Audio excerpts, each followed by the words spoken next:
कहीं पर यदि आपको चींटियां दिखाई देती हैं और बहुत सारी चींटियां दिखाई देती हैं, अक्सर घर के अंदर ही चींटियां दिखाई देती हैं, तो आपने ये एक उपाय करना है। तो जितने भी आपके अटके हुए कार्य होंगे, जो कार्य आपके पूर्ण नहीं हो रहे हैं, वो सभी कार्य पूर्ण होने लगेंगे।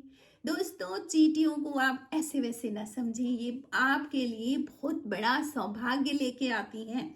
है तो बहुत छोटी, लेकिन बहुत ही बड़ी चीज है। तो आपको ये उपाय करना है। देखिए, जब भी कोई परेशानी होती है तो उपाय जरूर करना है। तो मैं आज आपको ऐसा उपाय बताऊंगी कि इसमें एक छोटा सा मंत्र है और एक वो सामान है जो आपने बाजार से लेके आना है चींटियों के लिए, और उस मंत्र को बोलते हुए आपने ये उपाय करना है।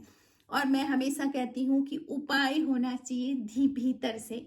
आप बिल्कुल किस अवस्था में रह के आप ये काम करें, ये सारी चीजें मैं अपने वीडियो के माध्यम से बताऊंगी।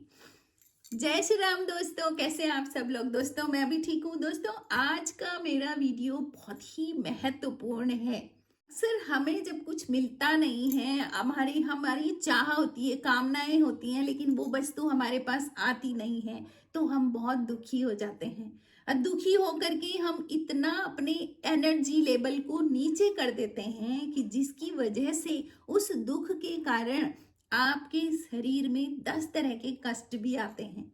तो आपको उस स्थिति में क्या करना है? यदि आपके काम अटके हुए हैं, आपकी वंश वृद्धि नहीं हो रही है, या आपके बच्चे आपके कहे अनुसार नहीं हैं, या आप कहीं बेरोजगारी में हैं, आपकी नौकरी नहीं लग रही है, आपको पैसों की कमी हो रखी है, तो इन सब चीजों के लिए ये एक उपाय है। और इस उपाय को आप करोगे तो ये समस्याएं धीरे धीरे धीरे धीरे करके आपकी खत्म होती रहेंगी।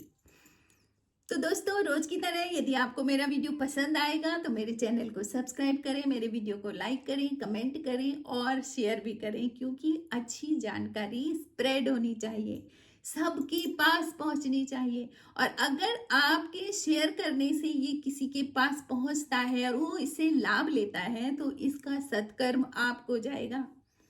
दोस्तों, सबसे बड़ा दान होता है विद्या दान, ज्ञान का दान। ज्ञान से बढ़ के कोई वस्तु नहीं है, लेकिन जब हमको ज्ञान ही नहीं है तो फिर हम कैसे अपने आप को इस स्थिति से ऊपर उठाएं।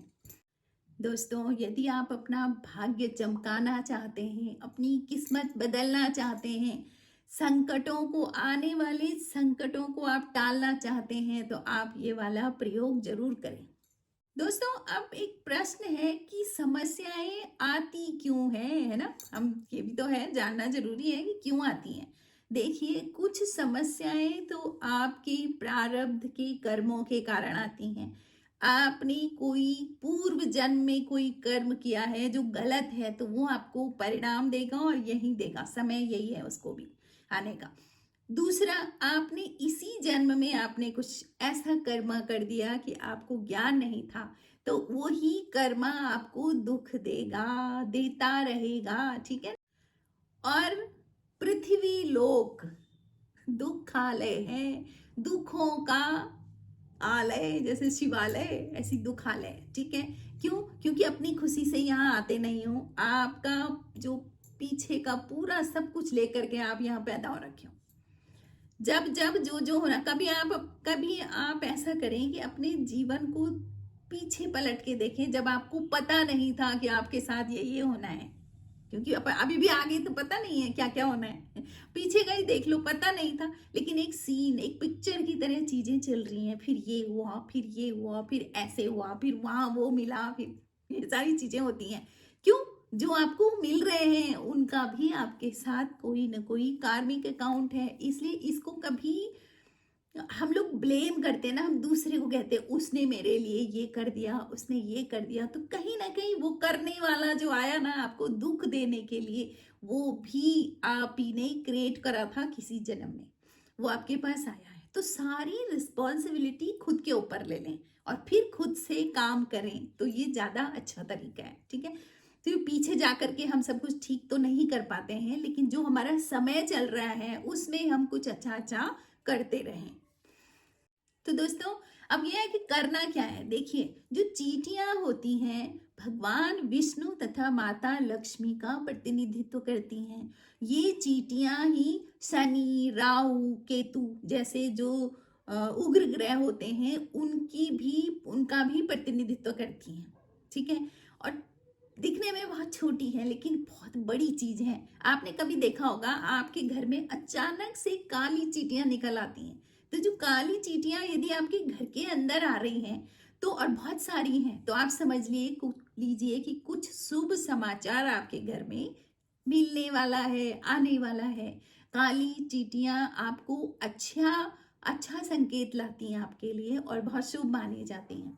दोस्तों यदि आपके घर में लाल चींटियां निकल रही हैं तो आप समझ लीजिए कि वो गलत एनर्जी के साथ आपको कष्ट पहुंचाने वाली हैं। और वैसे भी अगर देखा जाए तो कर्म से भी लाल चींटियां अच्छी नहीं होती हैं। अगर वो कहीं घुस गई ना तो बहुत काटती है, बहुत बहुत परेशान करती है। ठीक है ना। तो लाल चींटियां निकल जाए तो आप समझ लो कि आपको कोई परेशानी हो रही है। लेकिन अगर लाल चींटियां घर के बाहर जाती हुई दिख रही हैं, लाइन से चल रही हैं और बाहर की तरफ चल रही हैं तो आप समझ लीजिए कि आपके सारे कष्ट मिटने वाले हैं। आपके जो भी नेगेटिव एनर्जी आपके घर में थी वो बाहर जा रही हैं। तो ये भी एक वास्तु के संकेत होते हैं जो आपको मिलते हैं चींटियों के माध्यम से। ठीक है। अब हम आते हैं कि हमको करना क्या है। देखो, मनुष्य का एक ही धर्म है और वो है सेवा। मनुष्य के पास एक चीज भगवान ने खुली छूट दे रखी है और वो छूट दे रखी है कर्मा की, सेवा की, जो आप कर सकते हो। ठीक है। उसमें भगवान बीच में नहीं आते हैं। आप जो कर्म कर रहे हो आप वो सब चल रहा है, आप कोई आपको रोकेगा नहीं। ठीक है ना। तो दोस्तों ये प्रयोग आपने एक ही बार नहीं करना है। देखो, कुछ दिन तक लगातार करना है आपने। ठीक है। एक बार हम जान लेते हैं दोस्तों कि चींटियों के क्या क्या गुण होते हैं। देखो, सबसे पहला गुण, चींटियां परिश्रमी होती हैं। वो संतुष्ट होंगी तो वो आपको आशीर्वाद में क्या देंगी, परिश्रमी बनो। वो आपको वही देंगी जो उनके अंदर गुण है। ठीक है ना। वही चीज उनसे बाहर निकलेगी तो आपको मिलेगी। चींटियां अपने से कई गुना भार उठा सकती हैं, खींच सकते हैं। आपने देखा होगा कभी बहुत बड़ा कीड़ा मरा हुआ होगा, उसको एक चींटी खींच रही है। ठीक है। तो उनके पास ये क्षमता होती है। अगली, चींटियों के अंदर सहयोग की भावना होती है। एक दूसरे का सहयोग करके वो ग्रुप में काम करती हैं। ठीक है ना। तो जिस तरह से चींटियों का आपको आशीर्वाद मिलेगा तो आप भी सहयोग मिलेगा आपको और लोगों का भी सहयोग मिलेगा। अब ना वो आशीर्वाद आपको मिलता रहेगा। जैसे गुण उनके होंगे वो चीजें आपको मिलती रहेंगी। चींटियों में मैत्री की भावना होती है, आपस में कभी लड़ती नहीं है। और दूसरा, संचय की भावना होती है। चींटियों में संचय की भावना होती है। वो क्या करती हैं, जाड़ों के लिए पूरा खाना जो होता है, क्योंकि उन्होंने अंदर रहना है हाइबरनेशन में, अंदर चली जाती हैं जमीन के, तो वो अपना खाने का पूरा सामान भी अंदर रखती हैं। क्यों? उनके भीतर संचय की भावना है। तो आपके भीतर भी संचय, अगर ये सारे गुण आपके भीतर आते रहेंगे तो आप सफल नहीं रहोगे लाइफ में, बिल्कुल सफल रहोगे। दूरदर्शिता होती है उनके अंदर। तो दोस्तों ये प्रयोग आपने एक ही बार नहीं करना है। देखो, कुछ दिन तक लगातार करना है आपने। ठीक है। अब आपको बाजार से सामग्री क्या लानी है, आपने सूखा हुआ नारियल लाना है, नारियल पाउडर इसको बोलते हैं। अगर आपके पास नारियल है तो आप उसी को मिक्सी में पीस करके उसका पाउडर बना सकते हो। ठीक है दोस्तों। तो अब जो नारियल का चूरा आपने लाना है वो आपने वहां पर जहां पर चींटियां होंगी वहां पर आपने वो चूरा डालना है। यदि अब इसमें भी यदि आपको चींटियों का झुंड दिखता है तो आपकी मनोकामना बहुत जल्दी पूरी होगी। आप बहुत बड़ा झुंड है चींटियों का, वहां पर आपने नारियल का चूरा डाला है तो समझ लीजिए कि आपकी मनोकामना जल्दी ही पूर्ण हो जाएगी। यदि चींटियां लाइन से चल रही हैं तो समझ लो आपका कार्य शीघ्र होगा। जो भी कार्य आपके रुके हुए हैं वो शीघ्र होंगे जब चींटियां लाइन से चल रही हैं। और यदि चींटियां एक दो दिखती हैं तो कार्य में थोड़ा सा विलंब होगा। अगर एक आधा चींटियां आपको दिख रही हैं और उनको आप नारियल चूरा खिलाना तो है ही, कहीं चींटियां दिख ही नहीं रही हैं, तो आपको काम तो होगा लेकिन थोड़ा देर से होगा।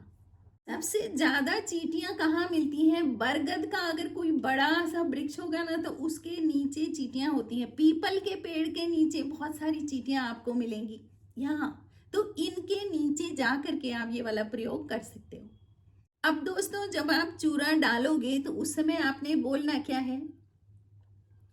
ओम मम सकल कार्य सिद्धि अर्थ पिपलिका नमस्तुते। ओम मम सकल कार्य सिद्धि अर्थ पिपलिका नमोस्तुते। ये वाला मंत्र आपने वहां पर वीडियो में एक प्रश्न आया था, कमलजीत कौर कोई प्रश्न किया था कि मैं 20 साल से गुरुबाणी सिमरन कर रही हूँ, कोई प्राप्ति नहीं हो रही है। तो मैंने उनको एक ही बात, मैं उनको एक बात अपनी तरफ से उनको सजेस्ट करती हूँ कि एक तो वो बार बार गंगा स्नान के लिए जाएं, ठीक है, तीर्थ दर्शन करें, गुरु के धाम जाएं, वहां सेवा दें, कंटिन्यूटी में बढ़ा दो, इस काम को आप बढ़ा दो, गुरु धाम में सेवा बढ़ा दो आप, ठीक है, गंगा स्नान बार बार करते रहें, ठीक है। और अगला, अपनी जो भी आपकी कमाई है जितनी भी है उसमें से 10% दान कर दें। 10% ईमानदारी से 10% दान करें। आप गुरु के धाम में दान करें या आपको अपने सामने कोई दिख रहा है आप उसको दान करें, लेकिन अपनी कमाई का 10% ईमानदारी से दान करें। देखिए आपको चमत्कार हो जाएंगे आपके जीवन में। ऐसा हो ही नहीं सकता है कि ये उपाय काम ना करें। तो दोस्तों, यदि आपको मेरा वीडियो पसंद आया है तो कमेंट में जय श्री राम लिखें। क्यों? क्योंकि राम हमारी ऊर्जा है। जय श्री राम।